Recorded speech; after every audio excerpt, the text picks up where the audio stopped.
Bismillahirrahmanirrahim. Assalamualaikum warahmatullahi wabarakatuh. Alhamdulillah wa bihi nasta'in. Asyhadu an la ilaha illallah wahdahu la syarika lah. Wa asyhadu anna Muhammadan abduhu wa rasuluh. Wa nusalli wa nusallim ala hadzal nabiyil karim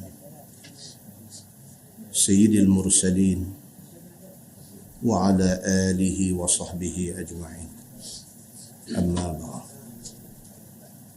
Ayyuhal mu'minun ittaqullah. Usikum wa iyaya bitaqwallah. Faqad fazal muttaqun. Muslimin dan muslimat, mudah-mudahan dirahmati Allah Subhanahu wa taala. Di dalam sebuah hadis an Abi Hurairah radhiyallahu anhu qala ataitu at-tur فوجدت ثم كعبا فمكثت أنا وهو يوما أحدثه عن رسول الله صلى الله عليه وسلم ويحدثني عن التوراة فقلت له قال رسول الله صلى الله عليه وسلم خير يوم طلعت فيه الشمس يوم الجمعة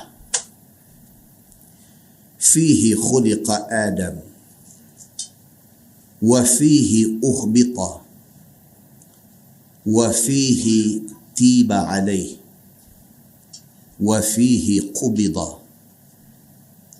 وفيه تقوم الساعة ما على الأرض من دابة إلا وهي تصبح يوم الجمعة مصيخة حتى تطلع الشمس شفقا من الساعة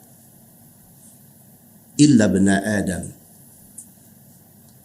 وفيه ساعة لا يصادفها مؤمن وهو في الصلاة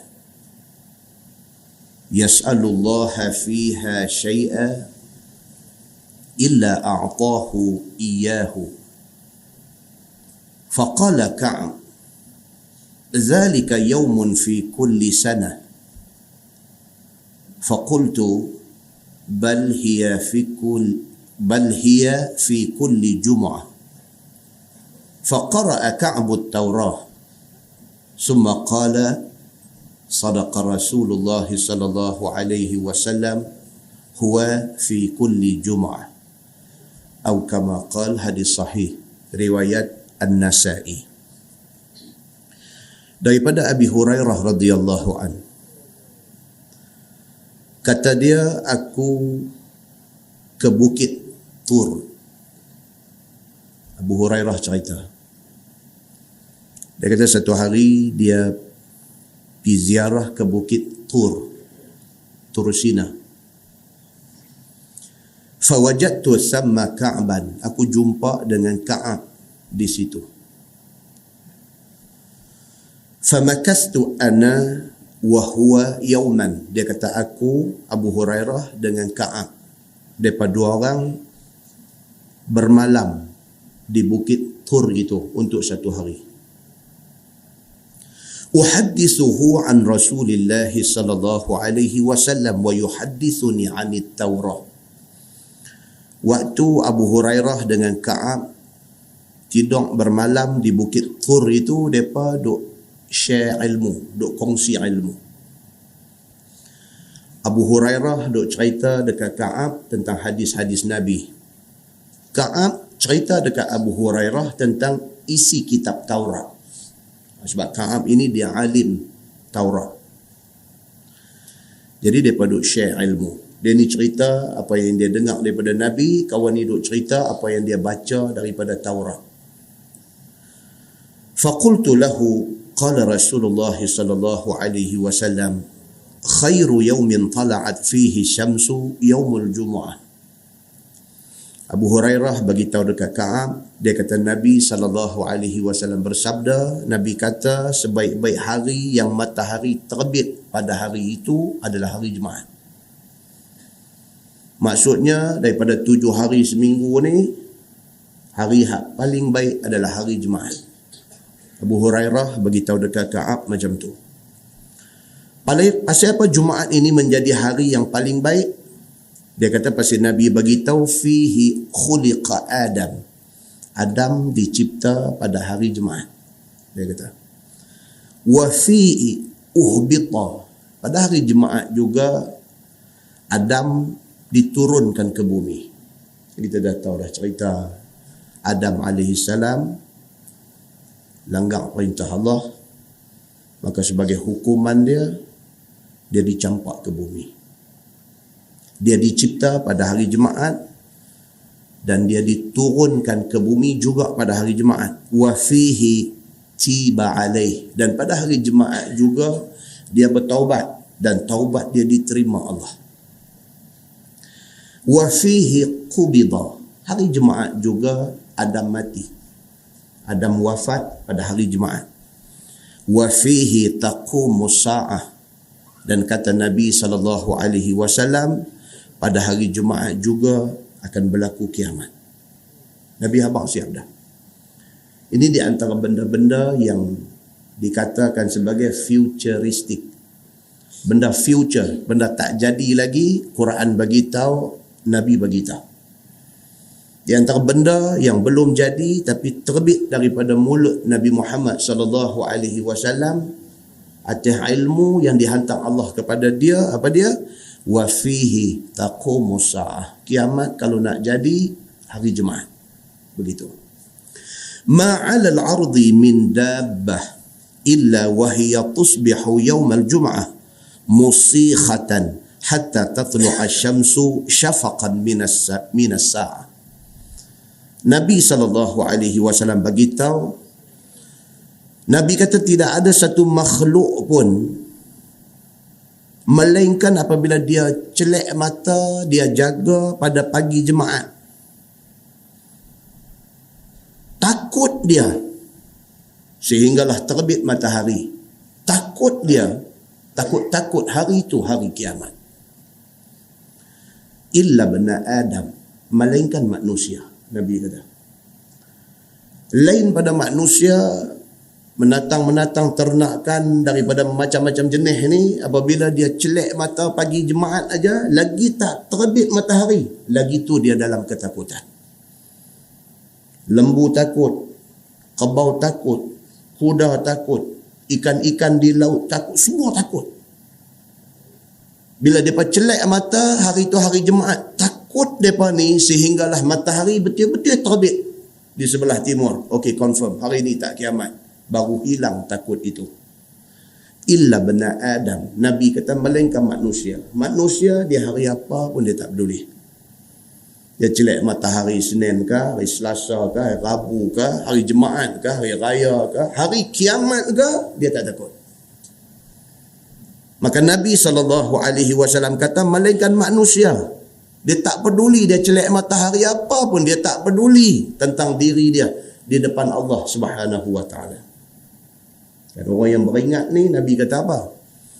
Bila celak mata pagi, dia tak kira hari Jumaat, dia tak kira hari apa. Terbit di mulut dia. Dia kata, Alhamdulillahillazi ahyana ba'dama amatana wa ilaihin nusyur. Itu doa Nabi baca tiap-tiap kali Nabi celak mata di waktu pagi. Celak air mata, Alhamdulillahillazi ahyana. Segala puji bagi Allah, Tuhan yang menghidupkan kami.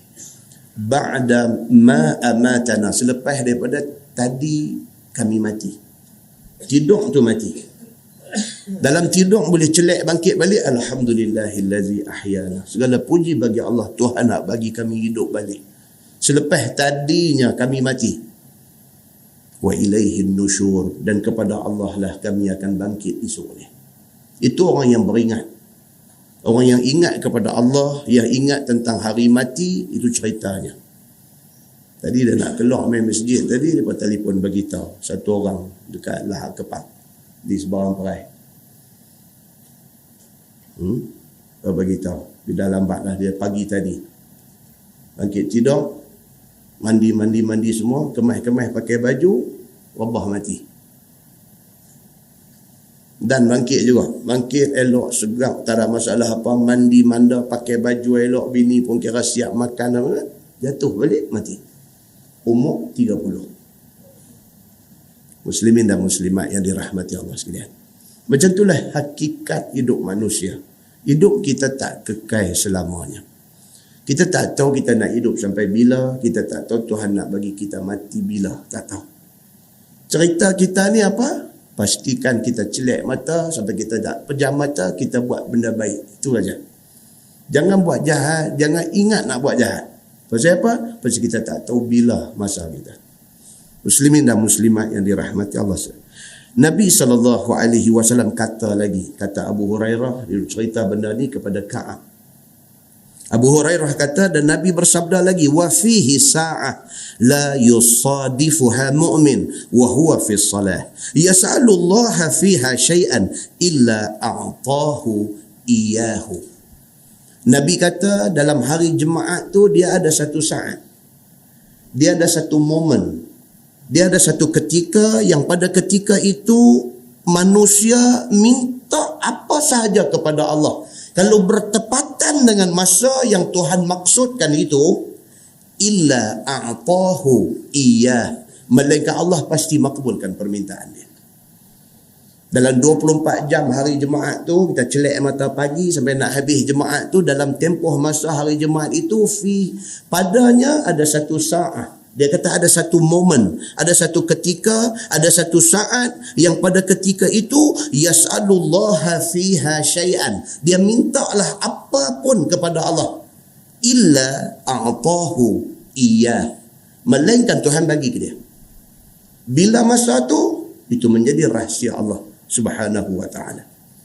Satu hadis kata masa tu bermula daripada khatib duduk di atas mimbar sehinggalah selesai khutbah. Ada kata macam tu. Ada kata masa itu ialah bainal khutbatain, di antara dua khutbah. Ada kata lagu tu. Ada kata masa itu bermula di antara terbit fajar hari Jumaat sehinggalah sebelum terbenam matahari hari yang berkenaan. Ada satu saat di antara tempoh masa itu. Wallahu a'lam. Bila masa sebenarnya Allah sahaja yang mengetahui.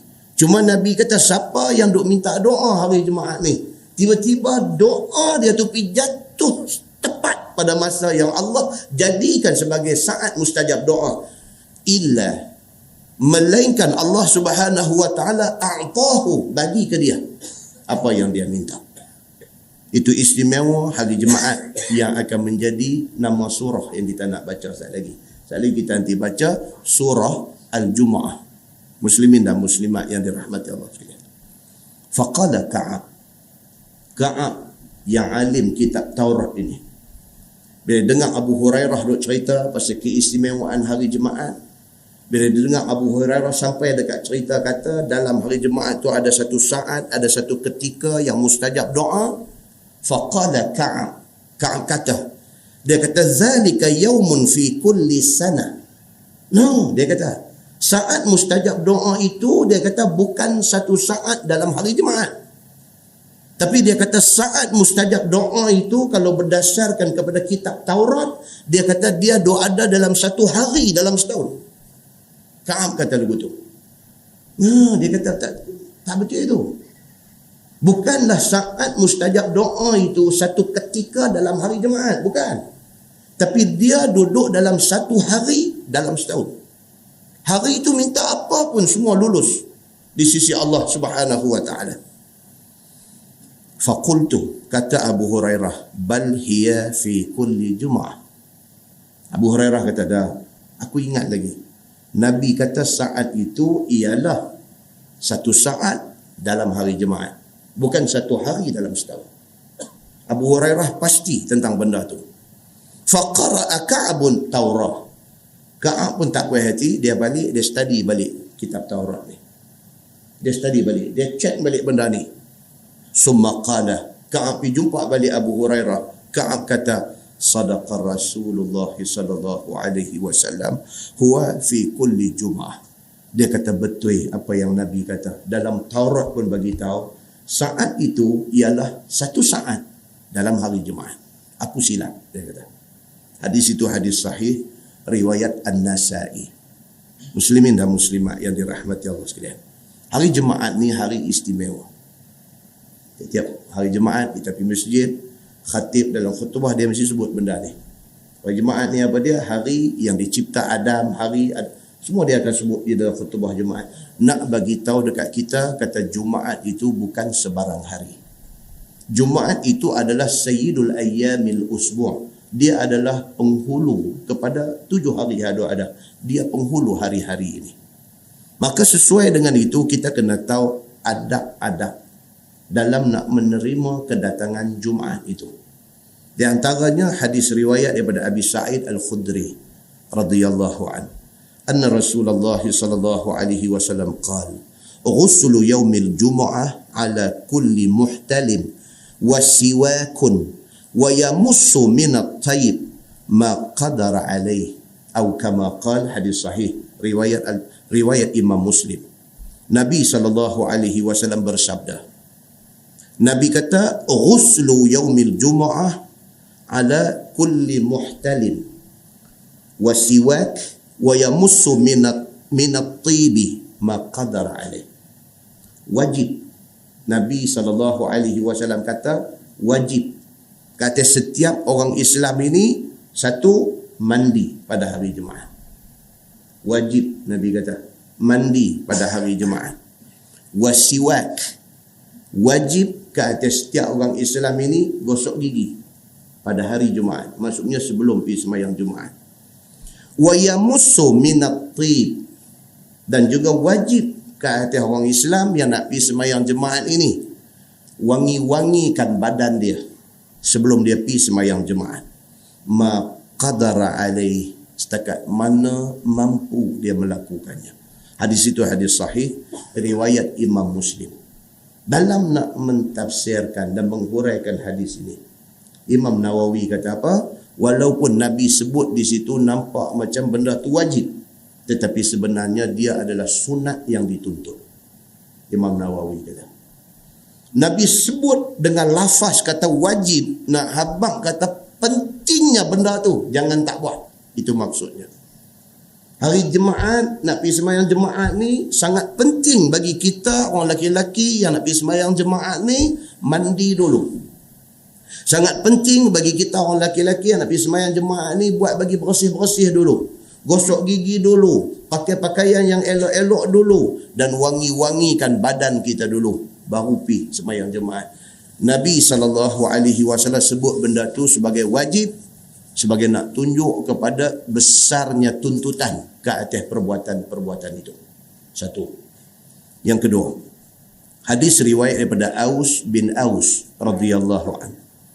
Kata dia, qala Rasulullah sallallahu alaihi wasallam, "Inna min afdali ayyamikum yawmal jumu'ah.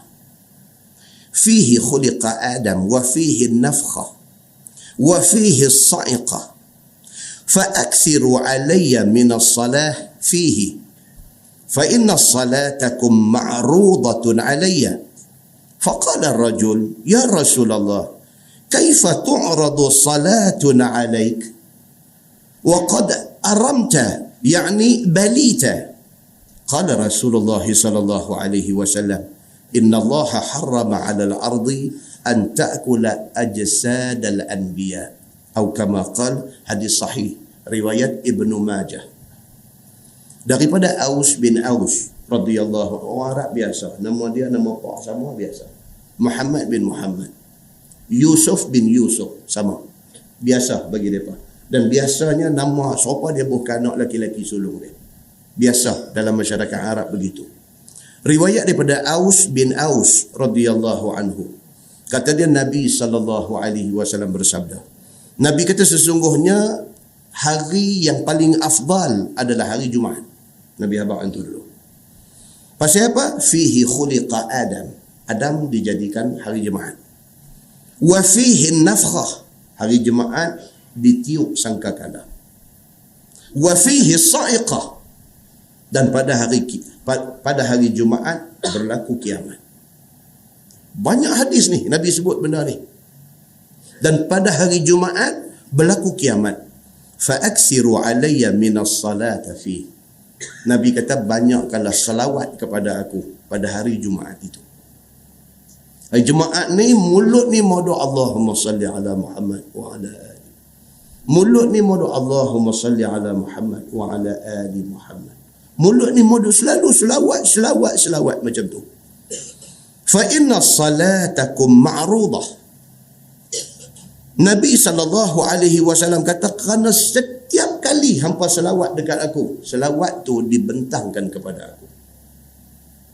Nabi SAW kata setiap kali umat Nabi Muhammad SAW ni selawat ke Nabi, tiap-tiap kali itulah dihantar selawat tu kepada Nabi, diberitahu kepada Nabi, kata umat dia ucap selamat kepada dia. Bila Nabi SAW kata macam tu, faqala rajul, sahabat tanya Nabi, ya Rasulullah, kaifa tu'radu salatuna alaik wa qad aramta, yani balita. Sahabat kata, ya Rasulullah, macam mana selawat umat engkau ni disampaikan kepada engkau kalau sekiranya ketika itu engkau dah mati dan tubuh engkau dah reput? Dia kata kalau lah ni Tuan duk hidup lagi tak apa. Bila kita selawat, benda tu malaikat pergi beritahu. Dia kata esok Tuan akan wafat. Esok bila Tuan dah wafat dah esok ni, umat Muhammad duk selawat macam tu juga. Macam mana selawat tu nak dibentangkan kepada Tuan? Faqala Nabi SAW. Nabi kata apa? Inna Allah harrama 'ala al-ardi an ta'kula ajsad al-anbiya. Nabi kata apa? Dia kata Allah mengharamkan ke atas bumi makan jasad para Nabi. Nabi nak habang kata Nabi-Nabi ni walaupun nampak mata kasarnya mati, di sisi Allah dia hidup dan diberi rezeki. Muslimin dan muslimat yang dirahmati Allah sekalian, jadi adab yang kedua hari Jumaat ialah banyakkan selawat. Yang ketiga, hadis daripada Abi Hurairah radhiyallahu anhu. Kata dia anna Rasulullah sallallahu alaihi wasallam qala man ightasala yawmal jumu'ah ghusla al-janabah thumma raha فكأنما قرب بدنه ومن راح في الساعة الثانية فكأنما قرب بقرة ومن راح في الساعة الثالثة فكأنما قرب كبشا أقرا ومن راح في الساعة الرابعة فكأنما قرب دجاجة ومن راح في الساعة الخامسة فكأنما قرب بيضة فإذا خرج الإمام حضرت الملائكة يستمعون الذكر atau kama qala, hadis sahih riwayat Al-Bukhari. Nabi SAW bersabda, Nabi kata siapa mandi elok-elok pada hari Jumaat macam mandi wajib. Siapa yang mandi pada hari Jumaat, mandi sunat hari Jumaat ni, dia mandi sempurna macam mandi wajib. Ini tuan-tuan, kadang-kadang kita nak pergi haji, nak pergi umrah, orang duk sibuk duk bagi tahu cara nak tawaf. Duk sibuk duk bagi tahu ni nak jaga bau belah kiri. Duk sibuk nak bagi tahu ni sampai tang mana nak angkat tangan, nak istilam, nak apa. Duk sibuk nak bagi tahu nak sa'i daripada Safa ke Marwah nak kena bilang 7 kali.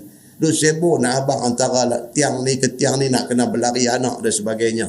Kadang-kadang orang terlupa satu benda yang jauh lebih penting daripada tu. Bukan hak tadi tak penting, tapi hak jauh lebih penting daripada tu. Apa dia tuan-tuan? Mandi wajib. Tuan-tuan boleh bayang tak kawan yang pergi buat haji, kawan yang pergi buat umrah, yang masuk dalam ihram, tiba-tiba dia mandi wajib tak sah. Tuan-tuan boleh bayang tak haji dia jadi macam mana? Dia tawaf tak sah, pasal mandi wajib dia tak sah. Bau punya duk jaga balik kiri, tang mana nak lari dia lari dan sebagainya. Tengok-tengok benda asas hak mula sekali, mandi wajib tak sah. Dia balik itu, dia bawa balik ihram. Kursus haji, kursus umrah ni dia terlupa nak emphasize, dia terlupa nak tekan benda ni. Pasal apa? Pasal dia take for granted, dia buat mudah, dia duk ingat benda ni orang semua tahu. Muslimin dan muslimat yang dirahmati Allah sekalian, ayat semayang tu saya kata mandi wajib, ayat semayang yang duk ambil hari-hari paling common, sehari 5 kali kita ambil ayat semayang. Kalau tak sah ayat semayang tu, tak sah ni macam mana? Sikit aja. Kawasan wuduk di muka ni, daripada tempat tumbuh rambut sampai anak telinga kecil sampai bawah dagu. Satu kawasan besar ibu jari aja tak kena ayat semayang. Ayat semayang tak rata di kawasan tu. Ayat semayang dia tak sah. Tawaf lah berapa kali pun tak sah. Balik mai, bawa balik ihram. Bukan pasal tawaf tak betul. Bukan pasal sa'i dia tak sah. Bukan pasal itu. Pasal ayat semayang tak sah. Muslimin dan muslimat yang dirahmati Allah. Kalau tidak, Nabi tak kata berapa ramai orang yang berwudu tercampak ke neraka. Bila sahabat tanya pasal apa ya Rasulullah, Nabi kata pasal apa? Pasal tumit dia tak kena ayat semayang. Nabi pergi fokus, Nabi pergi tekan tentu. Nabi kata tumit dia tak kena ayat semayang. Kita pergi duduk di tepi kolah, tengok orang ambil ayat semayang. Bila dia ambil semayang, mai tang basuh kaki, dia cedok ayam, dia corok belah depan ayam. Dia corok belah depan. Betul belakang tu kawasan tumit tak kena. Walaupun besar ujung ibu jari. Tapi kawasan tu kawasan anggota wuduk. Sikit tu punya pasal, besar implikasi dia. Semayang tak sah, ada satu penyakit. Kalau sekiranya dia pergi Mekah, dia ihram haji ataupun dia ihram umrah, dia bawa balik mai ihram ke sini. Hubungan suami isteri dia selama-lama tu dalam keadaan terlarang di sisi Allah Subhanahu wa taala. Muslimin dan muslimat yang dirahmati Allah sekalian. Maka dalam hadis ni Nabi SAW kata apa? Man irtasala yaumal jumu'ah ghuslal janabah. Barang siapa mandi pada hari Jumaat, mandi dia sempurna macam mana dia mandi wajib. Summa rah faka'annama qarraba badana. Lepas tu dia pergi masjid. Dia mendapat pahala seperti mana orang yang korban seekor unta. Ini nak cerita pasal apa? Adab hari Jumaat yang ketiga, pergi awal ke masjid. Kalau dia pergi tu dalam tempoh awal, dia dapat pahala macam orang korban seekor unta. Wa man raha fi sa'ati tsaniyah faka'annama qarraba baqarah. Kalau dia pergi pada peringkat yang kedua, macam orang korban lembu. Wa fi sa'ati tsalisah faka'annama qarraba kabshan aqran. Kalau dia duduk dalam kategori yang ketiga, pergi masjid, lewat sikit lagi, dia macam orang korban seekor kambing yang bertanduk. Dia kata. Wa fi sa'ati rabi'ah, kalau dia pergi pada kategori yang keempat, faka'annama qarraba dajjajah, macam dia sembelih, dia korban seekor ayam. Pahala makin duk kecil, makin duk kecil. Wa man raha fi sa'atil khamisah, siapa pergi dalam kumpulan yang kelima, faka'annama qarraba baydah, sama macam orang yang korban sedekah sebiji telur ayam. Fa iza kharaja al-imam, apabila imam sudah keluar, imam maksudnya khatib. Khatib sudah keluar dan naik di atas mimbar, hadarat al-malaikatu yastami'una dzikr. Malaikat yang kerja duk bagi markah kepada orang main masjid dah tutup buku, pasal dia pun nak dengar khutbah juga. Dia dah tutup buku. Makna kata apa? Bukan kata tak dapat pahala telur ayam, dia dapat telur ayam tu, tak ada apa-apa. Kan? Budak-budak sekolah rendah, cikgu kata apa? Ni yang jawab katanya telur ayam tu masuk kosong. Hak last tadi dapat pahala telur ayam betul. Yang ni telur ayam kosong, tak ada apa. Kita kategori mana? Dia kena tanya tu. Kita kategori mana? Kita kategori pi lambat balik awal. Kira bukan kata khatib dah start khutbah dah. Khutbah kedua dah baru sampai. Main dengan buat kalut ni. Kalut. Padahal main lambat. Buat kalut ni. Masuk. Lintah orang duduk semayang ni. Lintah. Main semayang sunat depan mimbar tu imam duduk cakap khutbah ni. Allahu Akbar. Satu masjid bagai duduk tengok. Apa punya haji. Kita. Dengan penuh glamour. Masuk masjid, orang semua tengok kita buat muka serius, duduk depan mimbar semayang sunat dan sebagainya. Apa ke benda. Orang duduk balik pahala unta, pahala lembu, pahala apa semua. Apa nak dapat mujur tungkat khatib tu musridah atas belakang dia.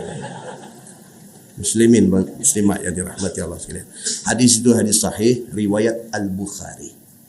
Riwayat Al-Bukhari. Adab yang keempat dan kelima ialah jangan pisahkan orang yang sudah ada dalam saf dan juga dengar isi khutbah. Ini duduk dalam satu hadis.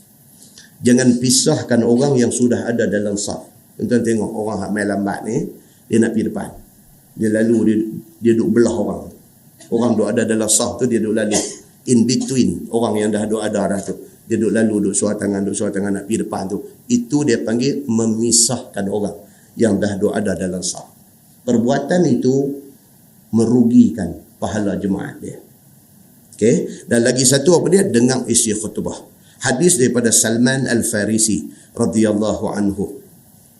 Kata dia, qala Rasulullah sallallahu alaihi wasallam, man ightasala yawm al-jum'ah wa tatahhara bima istata'a min tuhrin summa dahana aw massa min tibin summa raha falam yufarriq baina ithnaini fa shalla ma kutiba lahu summa idza kharaja al-imam ansat ghufira lahu ma bainahu wa bainal jum'ati al-ukhra atau kama qala. Hadis sahih riwayat Al-Bukhari. Maksud dia daripada Salman Al-Farisi radhiyallahu anhu. Salman Al-Farisi ni orang Parsi, orang Iran. Tapi Nabi kata apa? Salman min ahli baiti. Nabi kata Salman ini keluarga aku. Dia di antara orang yang sebenarnya tak ada talian darah dengan Nabi. Tetapi oleh kerana hadis Nabi kata Salman min ahli baiti, maka dia di sisi ulama hadis sepakat mengatakan Salman Al-Farisi keluarga Nabi. Pasal apa? Pasal Nabi purposely sebut Salman min ahli baiti. Nabi kata. Ini riwayat daripada Salman Al-Farisi. Dia kata Nabi bersabda, bang siapa mandi pada hari Jumaat dan bersuci dengan sebaik mungkin. Hari Jumaat dia mandi wa tatahhara bimastata'a min tuhrin. Dia bersuci cukup bersih, cukup elok. Summa dahana au massa min tib. Lepas dah mandi pakai bagi elok, dia pakai minyak wangi di badan dia. Summa raha. Kemudian dia pergi masjid. Kan kita pergi Mekah, Madinah, Arab bila dia marah kita dia kata apa? Rah. Rah tu maksud pi. Kan? Ramai lah kadang kita pergi duduk tawang-tawang ada. Bikam hazai syekh. Berapa ni? Dia kata 15 rial. Kita kata 10 rah. Dia kata rah. Ramai lah tu. Ramai kita. Rah tu rupanya bahasa Arab. Bahasa surat. Rah maksudnya pi.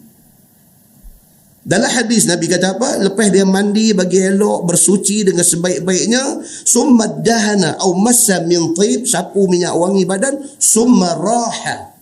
Lepas itu dia pi. Mana? Pi masjid. Falam yufarriq baina snaini. Sampai di masjid, dia tak pisahkan dua orang yang duduk ada dalam saf.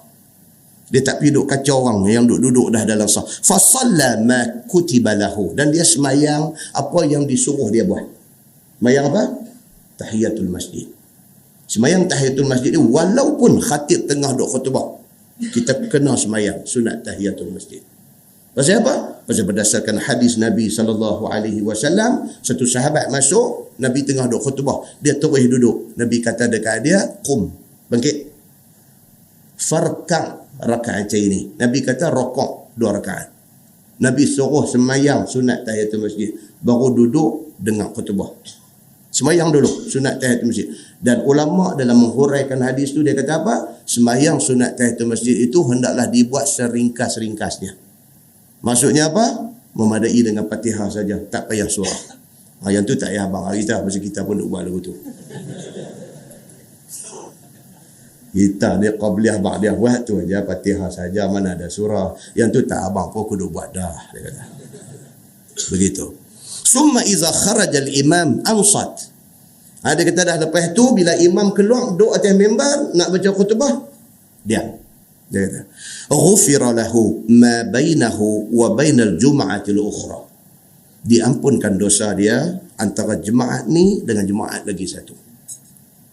Kalau dia boleh buat macam ni, macam yang disebut oleh Nabi SAW tadi, start dengan apa? Mandi sebersih-bersihnya.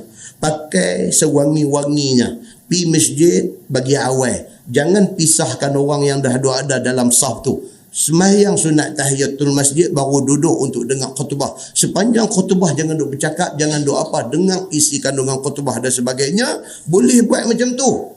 Ghufira lahu, diampunkan baginya ma bainahu wa bainal jum'atil ukhra. Daripada jemaah dia sembahyang tu sampai nak jumpa jemaah pula, Allah ampunkan dosa-dosa kecil dia. Tuan, ini peluang ada kat kita di depan mata. Yang kita lepas peluang ni begitu sahaja. Itu adabnya. Dan adab yang keenam, dia kata jangan bercakap masa khutbah. Jangan bercakap. Ini bukan takat bercakap, tuan-tuan. Jawab handphone. Ni khutbah duduk jalan ni, telefon. Angkat. Ni duduk dalam khutbah ni. Abang ni tu. Angkat. Ni duduk dalam khutbah ni. Saya telefon lain. Cik. Apa? Duduk maki pula kawan telefon tu.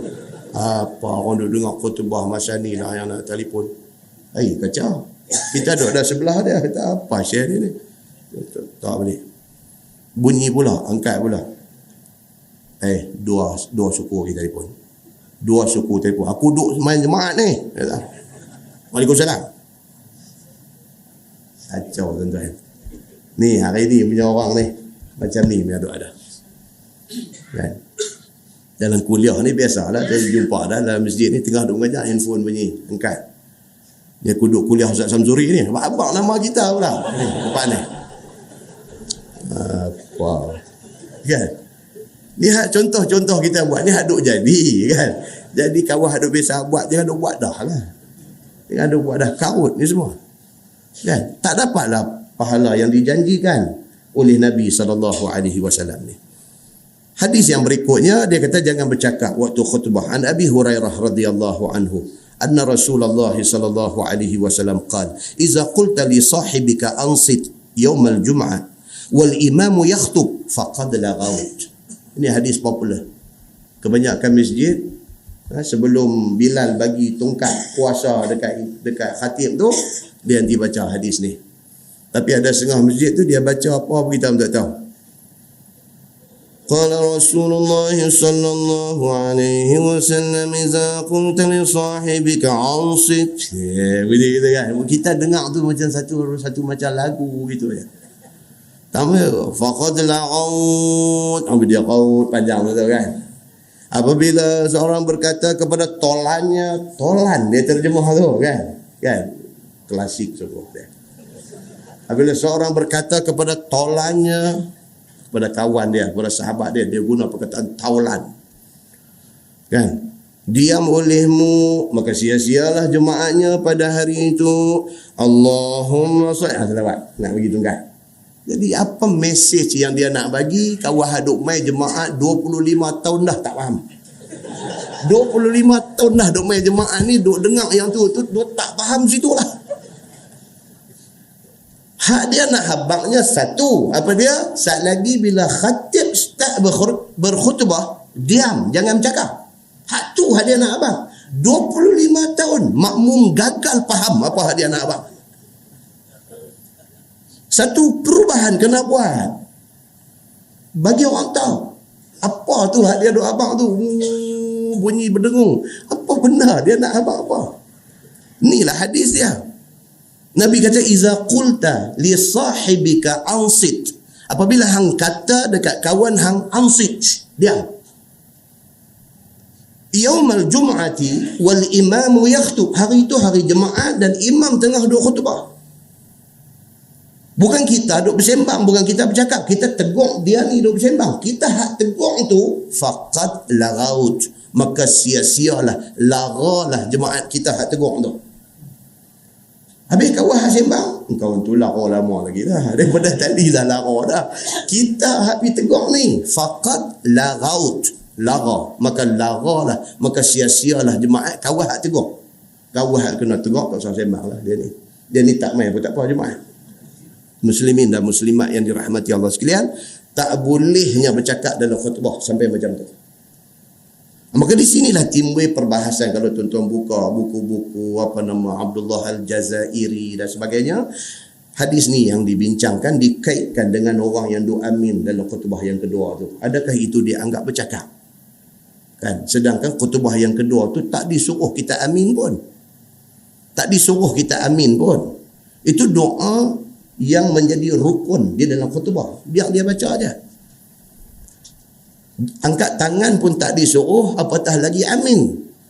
Amin tu kok lagi dia terkategori dalam larangan bercakap di dalam Jumaat, maka sia-sialah jemaah. Maka setengah ustaz dia ambil pendekatan apa? Dia kata Allah, dia kata benda tu benda khilafiyah. Orang nak berdoa, orang nak angkat tangan, orang nak kata nak amin, kan biar pergi kat mereka lah. Duk bertengkar benda-benda kecil ni sampai bila pun tak selesai. Kerana ustaz ni cakap lagu tu lah, maka orang duk amin tak berhenti bela ni. Kalau sekiranya amin tu seperti mana sebahagian ulama kategorikan dia sebagai bercakap di dalam khutbah dan membawa kepada sia-sia jemaat, siapa nak tanggung benda tu? Siapa nak tanggung benda tu?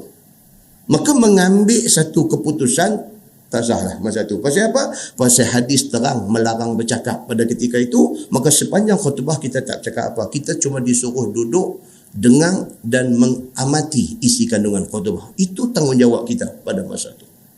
Muslimin dan muslimat yang dirahmati Allah sekalian.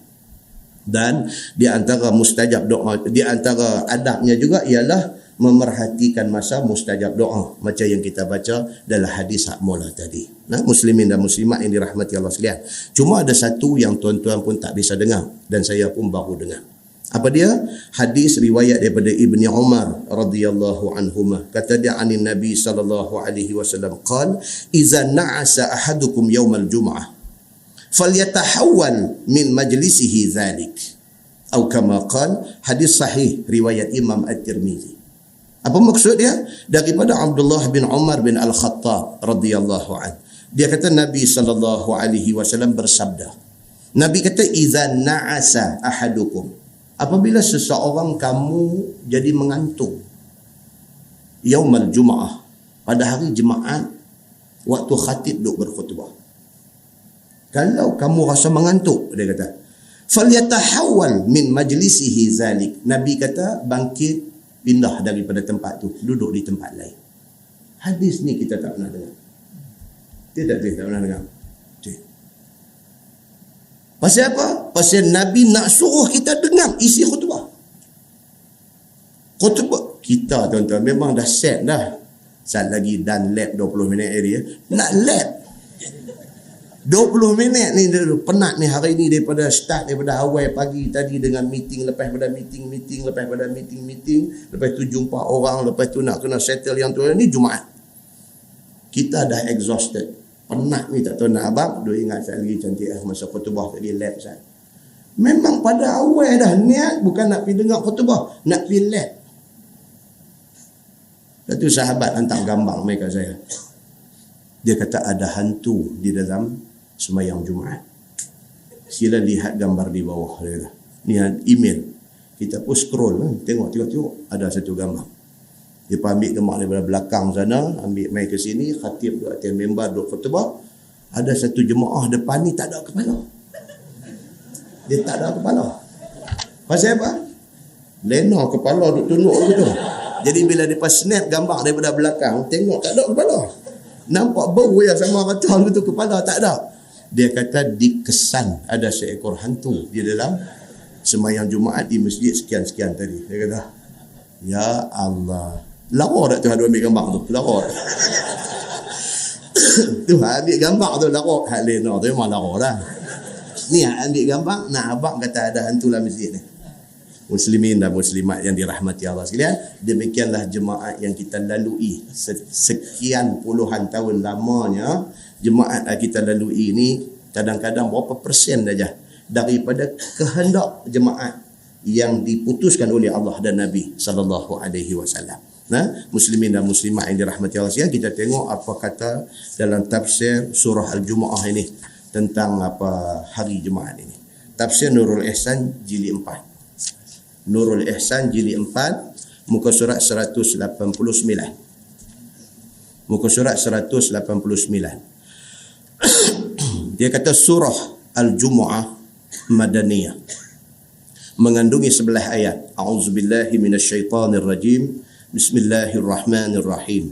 Yusabbihu lillahi ma fis samawati wa ma fil ard mengucap tasbih bagi Allah semata-mata oleh barang yang ada di dalam 7 lapis langit dan barang yang ada dalam bumi dengan lafaz subhanallah. Itu dia. Allah Subhanahu wa taala bagi tahu dalam surah Al-Jumu'ah ni, Allah kata semua makhluk yang ada dalam 7 lapis langit, yang ada dalam bumi, atas bumi, perut bumi, semua sekali sentiasa duk subhanallah, subhanallah, subhanallah, subhanallah, bertasbih memuji Allah Subhanahu wa taala, kecuali sebahagian manusia. Itu nak ceritanya. Pokok-pokok bertasbih, binatang bertasbih, semua makhluk Allah yang ada di 7 lapis langit, yang ada atas bumi, dalam perut bumi, Tuhan bagi tahu kat kita, kata makhluk ni semua bertasbih memuji Allah subhanallah, subhanallah, kecuali sebahagian manusia. Ada sebahagian manusia subhanallah, subhanallah, ada sebahagian tak tahu nak memuji Allah Subhanahu wa taala. Allah itu Tuhan yang macam mana? Al-Malikil Quddus, Tuhan yang memiliki langit dan bumi. Lagi Tuhan yang maha suci, yang tiada layak, maha suci daripada yang tiada layak dengan dia. Itu dia. Yang kata Allah Subhanahu wa taala Tuhan kita tu Tuhan Al-Malik, yang memiliki semua hak dia punya. Bukan kata langit bumi ni hak dia punya, semua hak dia punya. Kita ni hak dia punya, harta kita hak dia punya. Bini kita, anak kita, apa juga yang ada, semua hak dia punya.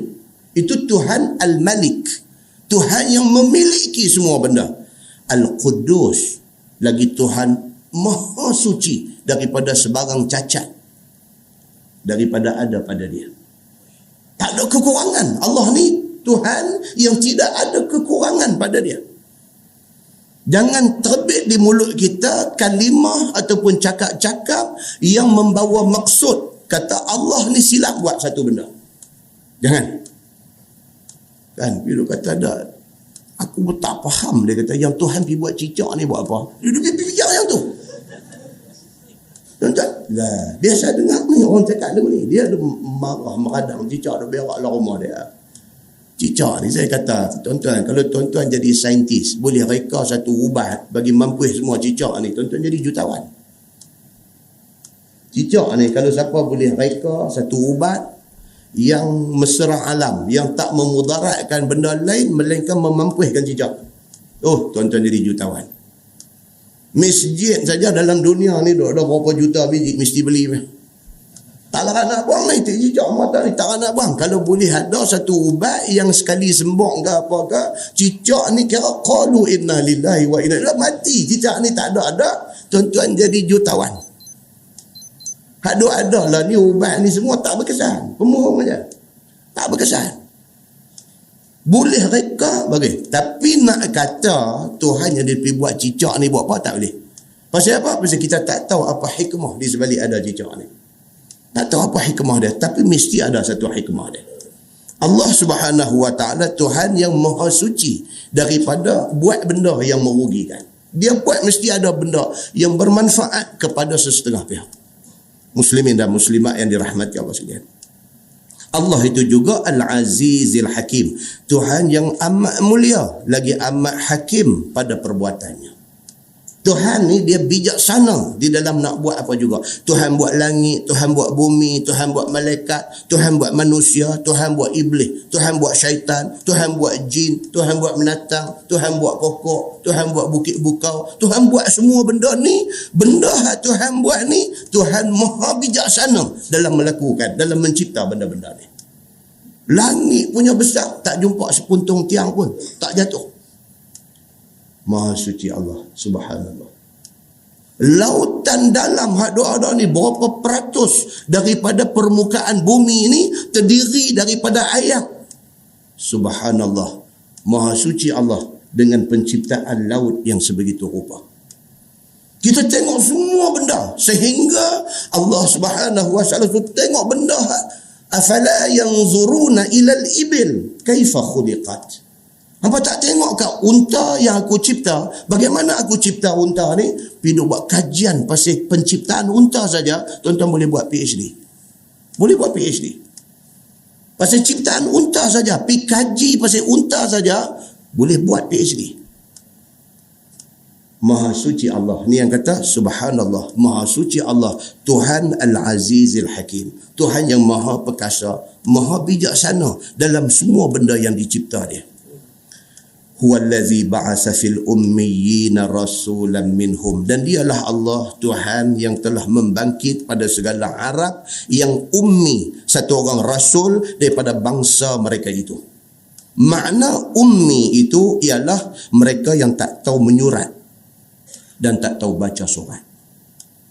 Allah bangkitkan Nabi Muhammad di kalangan umat yang ummi, tak erti tulis, tak erti baca. Dan Nabi Muhammad sendiri pun ummi.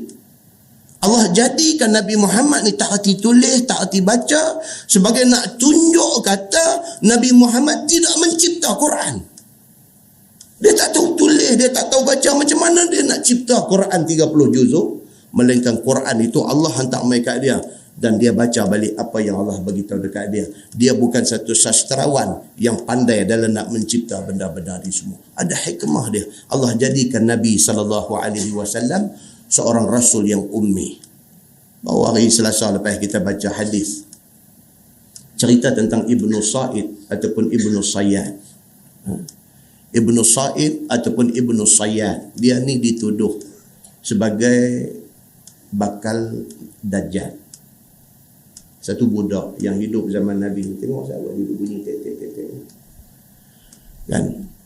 Dia satu budak yang hidup pada zaman Nabi SAW. Dia dituduh sebagai bakal Dajjal. Pasal apa? Pasal ada ciri-ciri Dajjal pada budak ni. Kita baru baca hadis di Masjid Al-Ustaz. Nabi SAW dengan sekumpulan sahabat termasuk Sayyidina Umar jalan, tersampak dengan budak ni, Ibnu Sa'id ataupun Ibnu Sayyad. Dia ada dua nama. Setengah hadis tulis Ibnu Sa'id, setengah hadis tulis Ibnu Sayyad. Jumpa dia budak kecil duk main dengan kawan-kawan. Nabi pergi tepuk belakang dia, belakang budak ni, budak kecil yang kata Ibnu Sayyad ni. Nabi pergi tepuk belakang dia. Nabi kata dekat dia, atashhadu anni Rasulullah.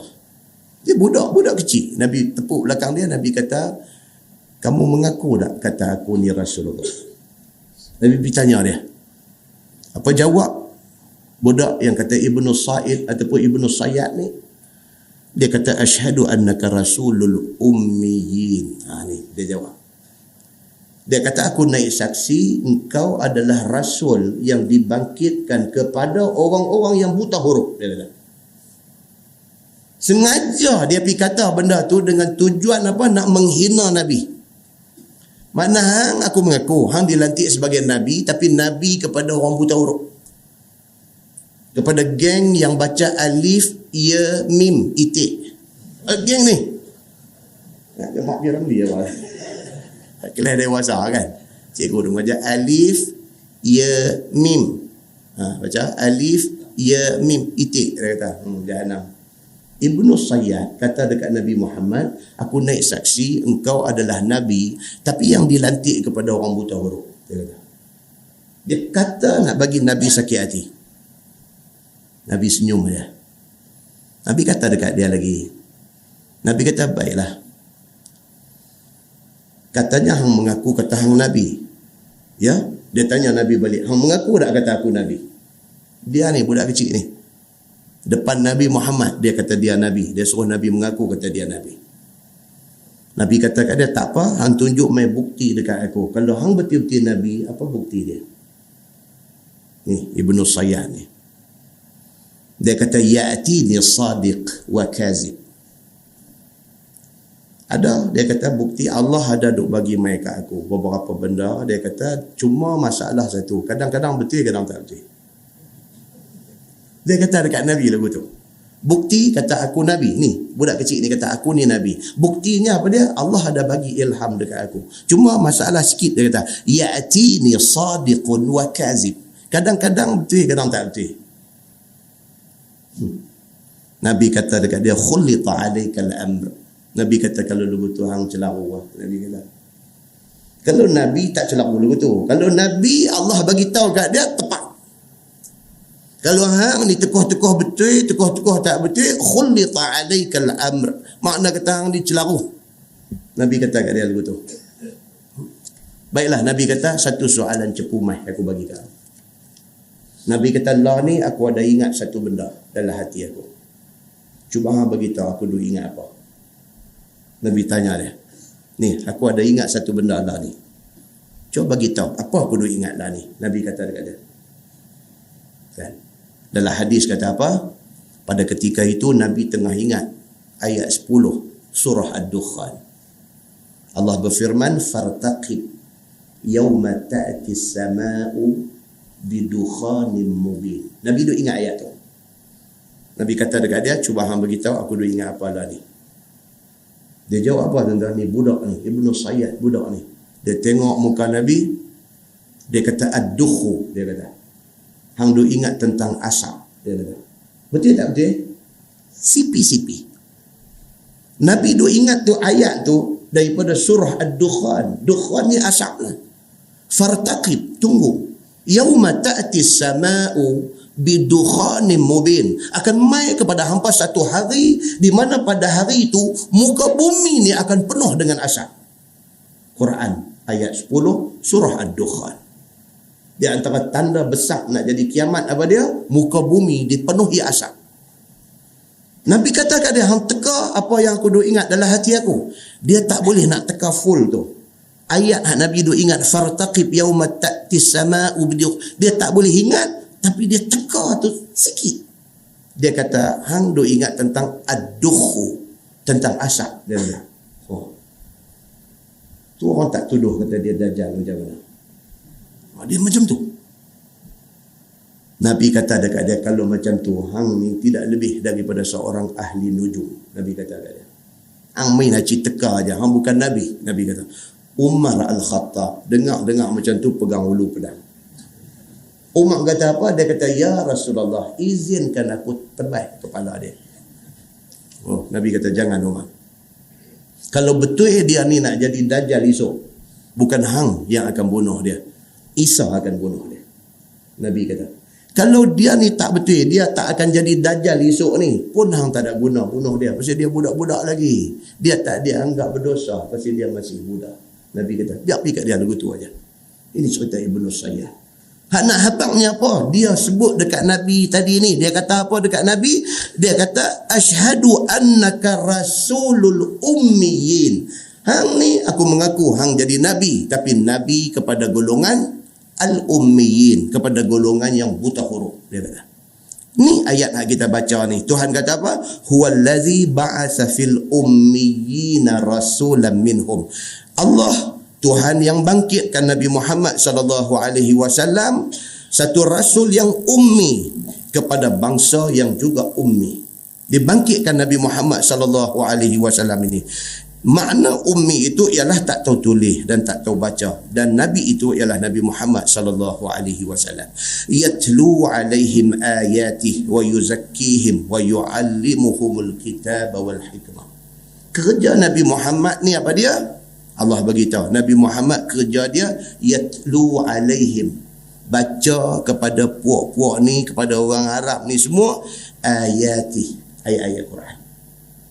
Turun main wahyu, Nabi baca. Hampa dengar, ini wahyu daripada Allah. Nabi baca ayat-ayat tu. Wa yuzakkihim, dan kerja Nabi ialah nak membersihkan hati mereka daripada syirik kepada Allah. Tentu ingat balik Nabi dibangkitkan di kalangan masyarakat hak buat semua benda. Minum arak, berzina, bunuh orang, anak sendiri. Kalau beranak-beranak keluar main perempuan, dia bunuh.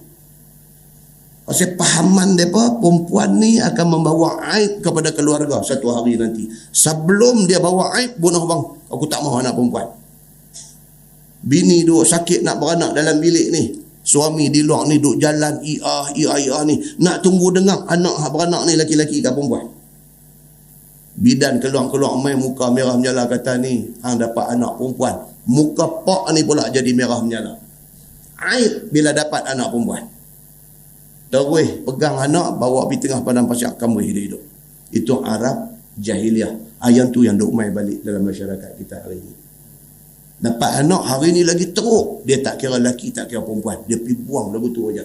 Jumpa mayat biji mata dah bengkak besar tu dah. Pasal apa? Terendam dalam air sungai. Jumpa mayat budak apa? Pergi rejam dalam toilet. Flush nak bagi lepas. Lagi teruk daripada Arab jahiliah zaman Nabi sallallahu alaihi wasallam. Benda ni duk mai balik lah ni. Dan kerja Nabi apa dia? Wa yuzakkihim, nak cuci bersih hati mereka daripada benda-benda tak elok ni. Wa yu'allimuhumul kitaba wal hikmah. Dan kerja Nabi ialah nak mengajak kepada masyarakat Arab ini tentang Alkitab, Quran. Wal hikmah, dan juga hadis Nabi sallallahu alaihi wasallam. Nabi nak ajak mereka benda ni.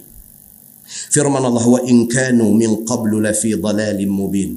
Dan adalah mereka itu, yakni daripada dahulu datang Nabi Muhammad itu, daripada jumlah segala orang yang sesat nyata. Sebelum Nabi mai, mereka hidup dalam sesat. Arak ni minuman hari-hari. Celak mata minum arak. Tengah hari arak. Petang arak. Malam arak. Tidur dalam keadaan mabuk arak. Mai balik tak lah ni? Mai balik lah. Mai balik lah. Sambut tahun baru dengan arak. Hari ni. Sambut tahun baru dengan parti. Minum arak. Bila serbuan dibuat oleh pihak berkuasa agama, daripada 100 orang yang ada dalam kelab tu, 70 Melayu. 70 Melayu. 30 yang bukan orang Islam. 70 dia ada dalam tu. Untuk masuk dalam Yahoo search, pun boleh tengok, dalam encik Google pun boleh tengok, research tengok ni. Anak-anak Melayu menyambut tahun baru. Dia keluar main YouTube tu. Orang interview mereka pula. Lepas pada tangkap mereka ni pasal mabuk, minum arak, pesta arak, malam tahun baru apa semua ni, pergi interview tanya, ni hang pergi terlibat dengan majlis minum arak ni, tak teringat ke dalam hati kok kena tangkap dengan pihak berkuasa agama? Apa jawapan dia antara yang budak Melayu bagi ni? Apa jawapan dia? Dia kata mereka buat kerja mereka. Dia kata ni puak mai tangkap ni, pihak berkuasa agama ke apa hak mai tangkap, mereka buat kerja mereka. Dia kata tak apalah. Boleh jawab dulu tu. Jawapan yang kita tak sangka. Jawapan dia tu kita tak sangka. Kita nak jawab. Dia pergi jawab macam tu. Dia kata dia buat kerja mereka. Tak apa. Pasal dia tahu dia kena tangkap. Ni buat apa? Jadi settle senang. Jadi kecil punya hal. Tak ada apa. Bayar kompon lepas. Kita bukan buat selalu benda ni. Dia kata kita cuma weekend saja. Weekend saja. Kita duk ingat kau setahun sekali tahun baru saja. No, weekend saja. Maknanya tiap-tiap minggu dia buat benda tu. Allah, dia kata bro lah ni. Dia kata alah bro, you tahu lah hidup lah ni tension, kita stress. This how we release our stress. Senyum. Tak ada rasa sana. Anak Melayu hari ini. Muslimin dan muslimat yang dirahmati Allah sekalian. Macam mana teruk Arab jahiliah zaman Nabi dibangkit menjadi Nabi, macam tu duk mai balik kepada kita hari ini.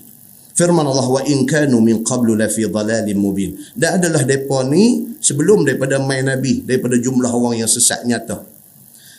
Firman Allah, wa akharina minhum lamma yalhaqu bihim. Dan segala yang lain daripada mereka itu, yakni yang maujud itu, iaitu segala mukmin yang datang kemudian sampailah hari kiamat, tiada menghubung mereka itu akan mereka itu, yakni dengan sahabat Nabi sallallahu alaihi wasallam pada kelebihan dan fadilat. Itu pun diajak oleh Nabi sallallahu alaihi wasallam juga. Kita generasi hari ini, kita dengan generasi sahabat yang hidup zaman Nabi, jauh dah. 1400 tahun dah. 1400 tahun dah. Nak kata kita lebih, ada kelebihan lebih daripada sahabat, tak boleh kata. Cuma apa hak kita duk belajar hari ini adalah hak sahabat belajar hari itu. Itu hubungan dia. Kita dengan sahabat yang hidup pada zaman Nabi sallallahu alaihi wasallam. Persamaan kita apa dia? Sahabat-sahabat Nabi dulu belajar Quran, kita duk belajar malam ni. Sama, tak berubah walau satu huruf pun. Sahabat-sahabat Nabi yang hidup zaman Nabi, mereka dengar pesan Nabi. Pesan Nabi tu jadi hadis yang kita duk baca hari ini. Di situ hubungan kita dengan mereka. Sama kita dengan mereka. Sahabat-sahabat Nabi diajak oleh Nabi sembahyang subuh 2 rakaat. Sampai hari ini kita subuh 2 rakaat. Tak ada pindaan apa-apa. Sahabat Nabi sembahyang zuhur, sembahyang asar, sembahyang isya 4 rakaat. Sampai hari ini kita pun buat 3 sembahyang ni 4 rakaat. Sahabat Nabi sembahyang maghrib 3 rakaat. Sampai hari ni kita sembahyang maghrib 3 rakaat. Itu hubungan kita dengan sahabat Nabi. Apa dia? Hubungan dari segi syariat yang Nabi bawa mai. Syariat tu depa amal, syariat tu kita amal. Itu Islam, tuan-tuan. Beza kita dengan agama lain.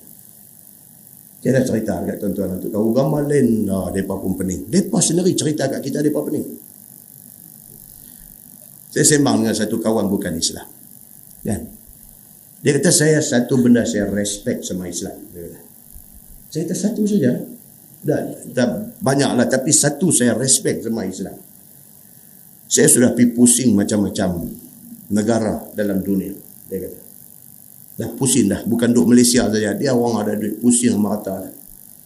Mana negeri pergi pun, hari Jumaat, semayang Jumaat. Semayang Jumaat, kira itu apa itu kutubah kah? Dia kata, kutubah. Itu kutubah kira serupa Malaysia, serupa sana juga. Dia kata.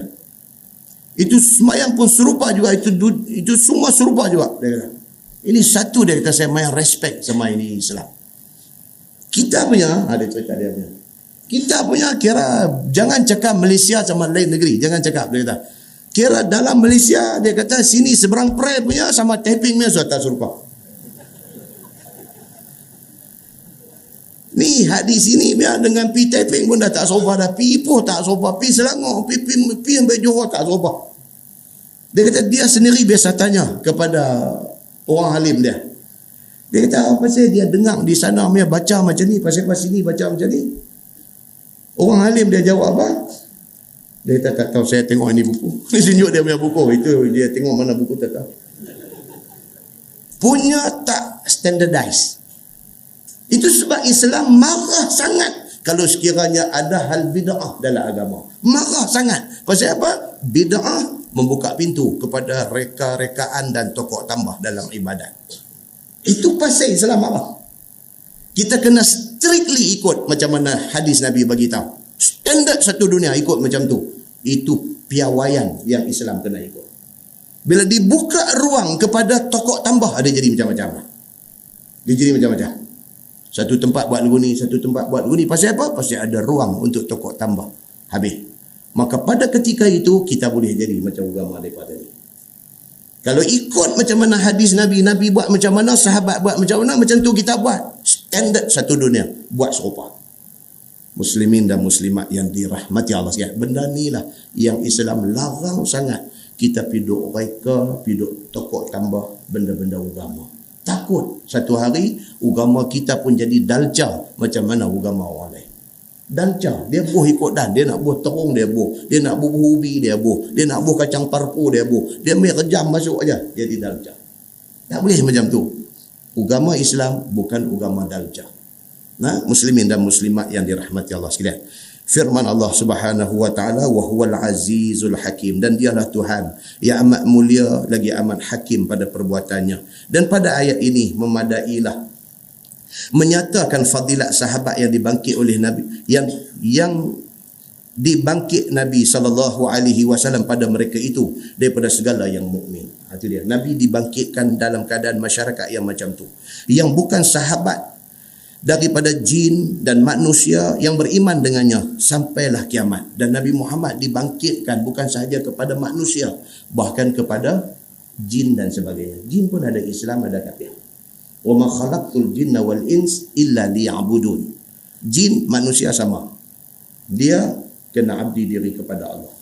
Jin juga ada Islam, jin juga ada kafir. Maka bukan manusia saja, bahkan jin mereka kena ikut syariat yang dibawa oleh Nabi Muhammad SAW. Kerana tiap-tiap kurun itu terlebih baik daripada kurun yang kemudian. Ini yang Nabi kata, summa yalunakum. Yang paling baik sahabat yang hidup zaman Nabi. Pasal apa? Pasal mereka ikut Nabi. Nabi ada depan mata. Nabi buat macam mana, macam tu mereka buat. Summa yalunakum. Selepas zaman sahabat, dia mai zaman tabi'in. Mereka tak nampak Nabi dah, tapi mereka nampak sahabat Nabi. Apa yang sahabat Nabi buat, tabi'in buat. Pasal mereka tahu sahabat ikut apa yang Nabi buat. Jadi sahabat lebih baik daripada tabi'in. Tabi'in lebih baik daripada tabi'in. Mai kat kita ni tak tahu. Mai kat kita ni tak tahu. Kita tak nampak lah. Duk ada depan kita Quran, duk ada depan kita hadis, duk ada kitab-kitab yang ditulis oleh ulama yang muktabar. Tu aja. Nak ambil contoh tak tahu dah. Depan tuan-tuan ada dua ustaz. Tuan-tuan tengok dua ustaz ni tak sama. Ustaz ni duk buat lagu ni, kita ni very observant. Kita duk perhati tengok. Tengok ustaz ni buat lagu ni, tengok ustaz satu lagi buat lagu tu. Kita pun tak tahu hak mana satu betul. Dia ni pun mengaji Mesir juga, dia ni pun mengaji Mesir, lepas tu pergi Syria pula lagi. Dia ni mana satu betul. Kita ni pening. Dia ni pun ada ijazah bagus kat duk sandang di belakang. Dia ni pun ada satu ijazah bagus kat belakang. Tapi pasal apa dia ni kata lagu ni, dia ni kata kita ni pening. Pasal apa? Pasal kita nak ambil contoh tu dah jauh dah daripada Nabi. Jadi kita nak banding dengan golongan tabi'in, depa baik lagi. Pasal depa dekat dengan Nabi. Tabi'in nak banding dengan golongan tabi'in baik lagi. Pasal mereka melihat Islam daripada sahabat yang melihat daripada Nabi. Bila makin jauh, dia makin duk jadi kelabu macam tu. Ini yang dia nak bagi tahu. Dia kata apa? Dia kata generasi yang ada ni semakin kemudian semakin kabur tentang agama dia sendiri. Ini yang dia nak beritahu. Generasi yang dahulu lebih baik daripada generasi yang kemudian ni. Wa huwal azizul hakim. Dan dialah Tuhan yang amat mulia, lagi yang amat hakim pada perbuatannya. Dan pada ayat ini memadailah menyatakan fadilat sahabat yang dibangkitkan Nabi SAW pada mereka itu daripada orang yang mukmin, dan bukan sahabat yang daripada kalangan jin dan manusia yang beriman dengannya sampai kiamat, kerana tiap-tiap kurun itu lebih baik daripada yang kemudian. Zalika fadlullahi yu'tihi man yasha. Bermula yang demikian itu ialah kelebihan yang Allah kurnia akan dia, yakni mereka yang dikehendaki, iaitu Nabi dan para sahabat Nabi ridwanullah alaihim ajma'in, dan segala orang-orang yang beriman. Nabi dan sahabat dia sudah tentu lebih fadilat daripada generasi yang kemudian. Wallahu dzul fadlil azim. Dan bermula Allah Ta'ala itu mempunyai kurnia yang besar terhadap semua makhluk dia. Allah duk bagi kat kita ni, Allahu Akbar. Tuan-tuan nak bilang apa nikmat yang Tuhan bagi kat kita? Wa in ta'uddu ni'matallahi la tuhsuha. Kalau hang cuba nak bilang nikmat Allah bagi dekat hang, tak boleh bilang. Tuhan sendiri kata lagu tu. Tak boleh bilang.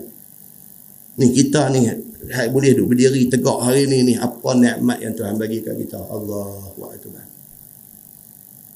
Tak ambil satu buku tulis apa yang teringat Tuhan bagi kat kita ni, tulis tu.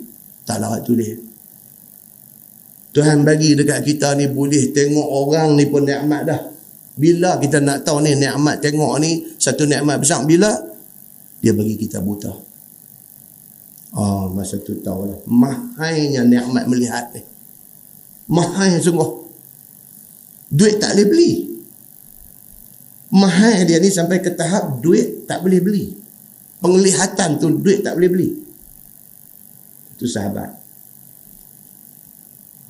Duk buat bisnes punya bagus. Kaya-kaya. Sampai cita-cita nak buat hospital sendiri. Ni sahabat kita ni, orang Islam kita ni. Anak-anak semua buat perubatan. Kahwin dengan doktor. Mana kalau dia ada 4 orang anak, dia ada 4 orang doktor. Kahwin dengan 4 doktor lagi. Dia ada 8 doktor dalam rumah dia. Dengan duit dia yang ada juta ni, dia kata kat saya, Ustaz, dia kata, abang cik kata saya cita-cita nak buat hospital Islam. Dia kata, saya kata bagus. Anak saya, Ustaz, alhamdulillah 4 orang doktor. Dia kata, 4 doktor. Alhamdulillah 4 doktor. Dan alhamdulillah Ustaz, dia kata menantu pun 4 orang doktor. Saya kata patut buka hospital. Patut buka hospital. Tahu cakap banyak. Patut buka hospital. Kan? Baik. Dia sendiri cuci buah pinggang selang sehari. Dia sendiri kata, Ustaz, ni lah Ustaz ni, duk cita-cita nak buka hospital, dalam rumah ada 8 orang doktor, saya selang sehari kena pergi buat dialisis. Selang sehari. Betul. Ustaz, pergi mana tak boleh Ustaz. Pergi mana tak boleh. Tu saya cakap kata nak pergi luar negeri lah. Pergi Kuala Lumpur pun tak boleh. Pasal selang sehari nak kena cuci buah pinggang.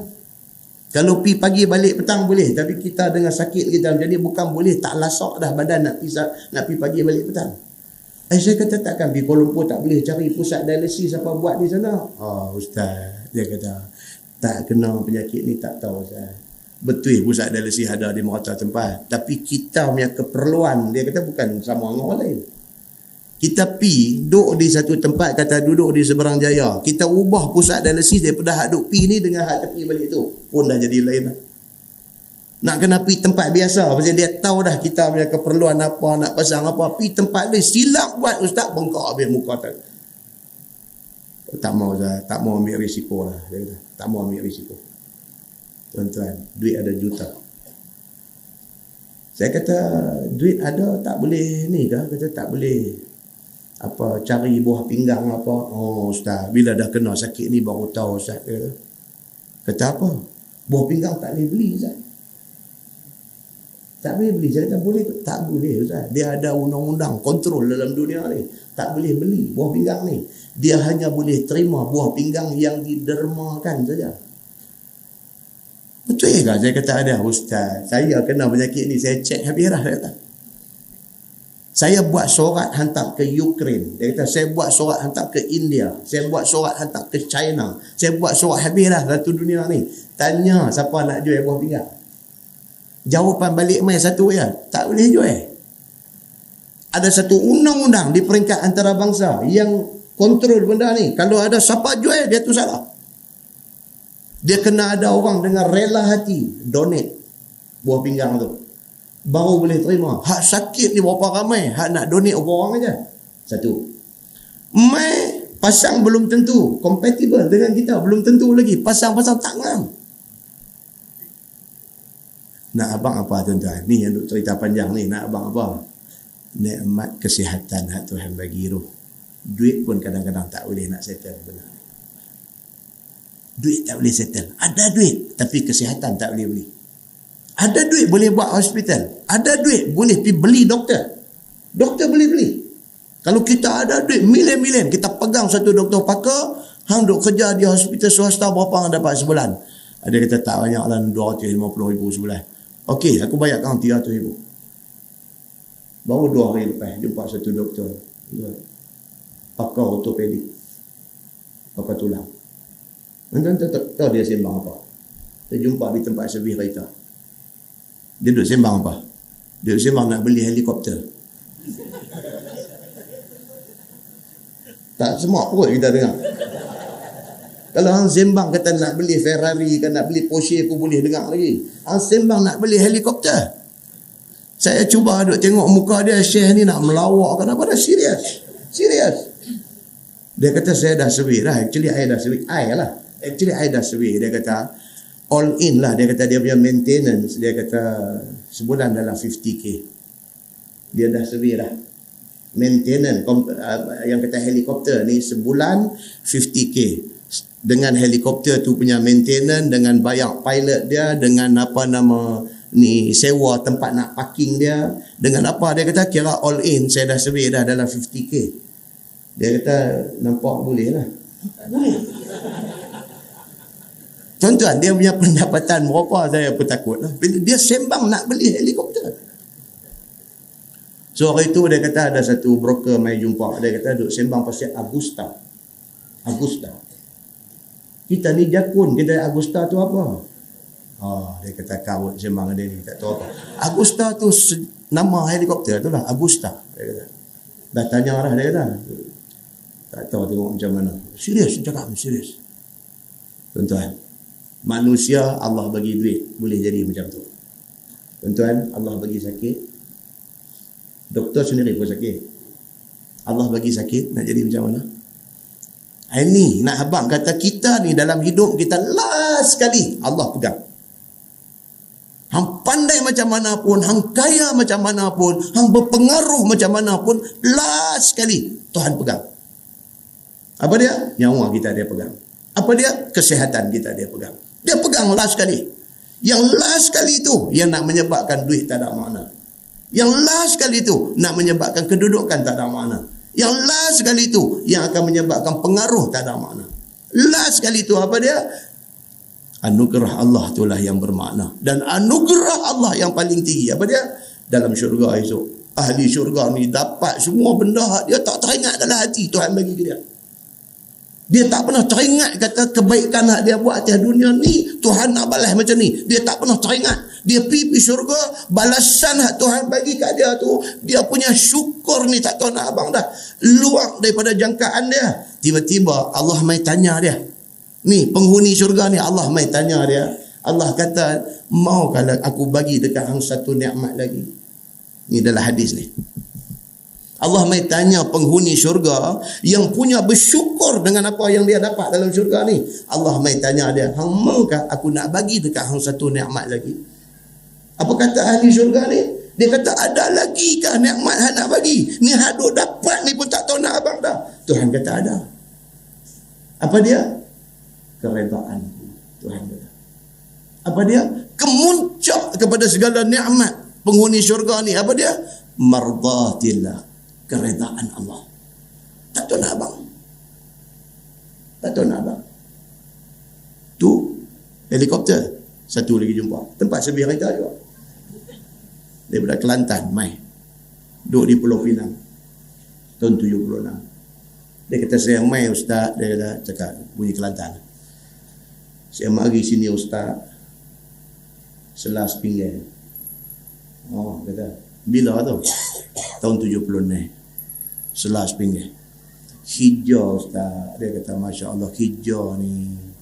Habis. Gak biasa jadi driver. Biasa jadi. Ada bunyi Kelantan.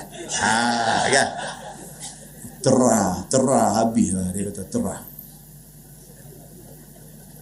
Kan? Saya pun duduk dengar, sedap cakap Kelantan tu pun satu kan, kita dengar. Alhamdulillah ustaz, dia kata, rupanya Tuhan ni, dia kata, dia nak uwi ke kita ni. Uwi tu bagi ya. Dia nak uwi ke kita ni, tapi dia ok dulu. Dia nak uwi pada masa dia nak ni. Buat hijau macam-macam, dia kata, tak jadi ustaz, tak jadi. Saya tak putus asa ustaz. Alhamdulillah siapa masa dapat ustaz dia. Hari ni alhamdulillah ustaz. Saya hidup lapar. Alhamdulillah. 5 minit sekali alhamdulillah. 5 minit sekali alhamdulillah cakap. Orang cukup merendah diri, sopan. Kereta ni royak ke ustaz lah, bukan nak kecek besar. Mercedes ada suti. Alfa ada suti. Rumah hak duduk, rumah hak beli wak sewa, rumah kedai. Alhamdulillah ustaz. Tapi saya ingat dua perkara ustaz. Allah wi ke kita benda ni, mak bapak tak boleh lupa. Apa? Pendapatan hak pertama saya dapat, dia kata 11,000 ustaz cash wilah tangan. Saya tak pernah pergi pitih banyak tu ustaz. 11,000 dapat kila bayar. Dapat 11,000 ustaz, ketar satu badai. Saya ingat sop perkara ya. Hak ni mak dia panggil cik ke mak dia cik dengan ayah nak hantar pergi Mekah. Duit 11,000 ni saya tak saya makan. Saya nak hantar cik dengan ayah pergi Mekah. Alhamdulillah ustaz. Dua-dua orang saya hantar pergi Mekah balik. Ustaz, doa mak bapak hak ni jangan lepas ustaz. Doa mak dengan bapak jangan lepas. Saya rasa macam duduk dalam kuliah maghrib depan dia.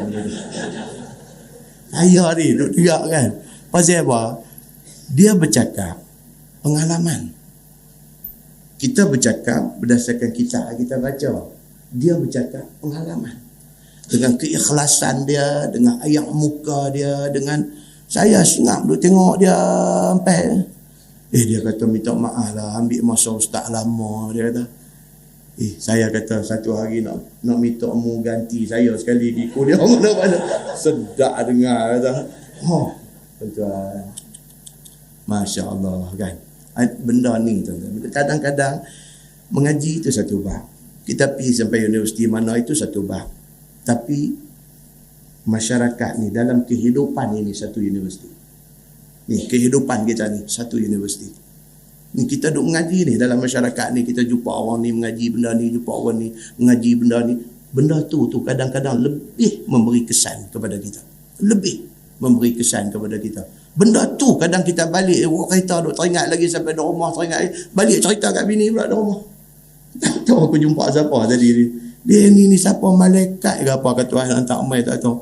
Kecek lembut. Kan. Kecek lembut. Cerita satu habis dia balik, dia kata dia siap dulu, dia kata minta maaf lah ambil masa ustaz lama.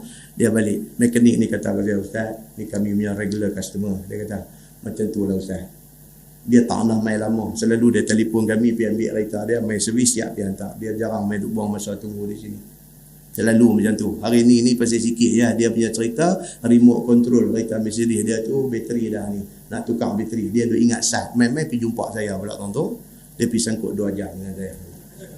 Mekanik ni kata apa, ustaz, dia tak nak main ni, kira paling lama dia pernah main duduk di bengkel ni. Tapi nampak dia seronok boleh sembang dengan ustaz tadi. Saya kata, tapi dia memang macam tu. Macam tu lah ustaz. Lembut, lemah, lembut, sopan, santun, merendah diri. Kaya tu ustaz. Mekanik kata, kaya tu ustaz tu. Tuan-tuan, daripada selai sepinggang. Tuhan bagi kat dia macam tu lah. 2 perkara dia kata, apa dia? Dengan Tuhan jangan lupa, mak ayah jangan lupa. Kunci dalam kepala kita, kunci lah hati kita. Hak dia cakap. Muslimin dan muslimat yang dirahmati Allah sekalian. Kita duk bawa ayat Quran, duk baca suruh buat baik ke ibu bapa ni, bukan apa orang pun ambil pakai. Syekh ni mai cerita kat kita, alhamdulillah ustaz kita kata kacau dia ni. Kan? Berkesan apa yang dia kata. Nah, muslimin dan muslimat yang dirahmati Allah sekalian. Ayat tu lah kita nak ambil tengok. Lepas ni insya-Allah, lepas ayat zalika fadlullah yu'tihi man yasha wallahu dzul fadlil azim, dan bermula Allah Taala itu ampunnya kurnia yang sangat besar. Lepas ni insya-Allah kita tengok masalul ladzina hummilut taurah summa lam yahmiluha kamasalil himari yahmilu asfara. Lepas ni dia buat main satu ayat, Allah buat bandingan. Allah buat bandingan tentang manusia yang ilmu duk ada atas belakang, tapi ilmu tu tak memberi manfaat kepada dia. Allah kata apa? Masalul ladzina hummilut taurah. Perumpamaan orang yang kitab Taurat duk ada atas belakang dia. Summa lam yahmiluha, tapi kitab Taurat tu tak memberi manfaat kepada dia. Kamasalil himar yahmilu asfara. Macam mana kaldai yang kerja duk usung kitab atas belakang dia. Kaldai dijadikan kenderaan untuk usung kitab. Buh kitab atas belakang kaldai ni punya banyak, duk jalan cedik. Kaldai juga. Kitab tu tak bagi manfaat kepada dia. Orang yang ada ilmu tiba-tiba tak praktis ilmu yang ada ke dia, dia tak lebih daripada kaldai tadi, serupa aja. Ini ayat yang akan datang amaran kepada kita. Jadi kita ni tuan-tuan, saya pesan dekat diri saya sendiri, dekat tuan-tuan, tahu sikit, buat sikit. Tahu banyak, cuba tambah amalan kita. Kan? Tahu sikit, buat sikit ni maksud apa? Maksud saya doa abang selalu. Kita tahu kata sembahyang sunat qabliyah subuh itu lebih baik daripada dunia wa ma fiha, daripada dunia dan isinya. Jangan tak buat qabliyah subuh. Apatah lagi kalau tak buat subuh, teruk lagi. Kan? Qabliyah subuh tu jangan tak buat. 2 rakaat sebelum subuh. Lepas itu sembahyang subuh. Lebih baik minad dunia wa ma fiha, daripada dunia dan isinya. Kita dah tahu dah. Lepas subuh baca Quran. Jangan tak baca Quran. Pasal apa? Pasal dalam hadis Nabi SAW, Nabi kata, tidak ada dosa yang lebih besar daripada orang yang sudah hafal beberapa ayat Quran, tiba-tiba melupakannya. Dia dah hafal dah beberapa surah dalam Quran ni, lupa. Lepas tu lupa ni pasal apa? Pasal dia tak peringat benda tu. Jadi dah kita tahu macam tu, kok mana pun jangan bagi 24 jam kita berlalu tanpa kita buka Quran baca. Cari masa ni kita, atas kita cari. Cantiknya apa dia? Kita sembahyang subuh awal dan sebagainya, lepas subuh buka Quran baca. Satu muka tuan-tuan pakai stopwatch, baca. semuka Quran 2 minit. Tak bolehlah bagi 2 minit untuk kita, bukan untuk siapa-siapa, untuk kita. 2 minit. 2,5 muka surat surah Al-Mulk, 2,5 muka surat, 4 ke 5 minit. 4 ke 5 minit. Maknanya semuka 2 minit. 2 minit kita tak boleh bagi untuk baca Quran. Apa jawapan tuan-tuan nak jawab kat Tuhan esok ni? Dia bagi kita umur sampai 70 lebih, baru dia ambil kita 70 lebih umur, 2 minit sehari kita tak boleh baca Quran ni. Tak boleh jawab tuan-tuan. Melopong mulut depan Tuhan esok ni, tak boleh nak jawab. Tu kata apa? Tahu sikit, buat sikit. Jangan bagi terlepas satu hari tanpa buka Quran baca. Semuka 2 minit baca, satu hari 2 minit, 2 minit, 2 minit pun tak apa daripada tak buat. Habis mengaji sembahyang Isyak, balik rumah kok mana pun witir 3 rakaat buat. Witir 3 rakaat buat. Kalau gamak berasa penat sangat, agak-agak macam pukul 4, pukul 5 kita tak boleh nak bangun, sebelum tidur ambil sembahyang. Kita kok mana pun nak tidur, masuk pancong, gosok gigi apa, bersih badan apa semua, ambil sembahyang sekali. Allahu Akbar, 3 rakaat. Sat aja pun. 3 rakaat ni 3-4 minit ya. Assalamualaikum warahmatullahi wabarakatuh. Assalamualaikum, lipat sajadah pergi tidur. Jangan tinggal benda ni. Esok tuan-tuan, tengok-tengok balik hak kita buat qabliyah subuh, hak kita baca Quran semuka sehari, dengan witir hak buat 3 rakaat ni, dengan balasan Tuhan bagi ni, menyesal kita. Menyesal pasal apa? Pasal kita rasa kita buat tu sikit, Tuhan bagi punya banyak. Kalau lah hari tu ku buat lebih sikit, tentu lebih banyak lagi. Dia macam tu. Hak ni, siapa tak ambil ingat, tak ambil serius, tak ambil buat amalan, biarlah orang yang akan menyesal di sana esok ni. Kita tangguh dengan tasbih kafarah dan suratul Asr. Subhanakallahumma wa bihamdika, asyhadu an la ilaha illa anta, astaghfiruka.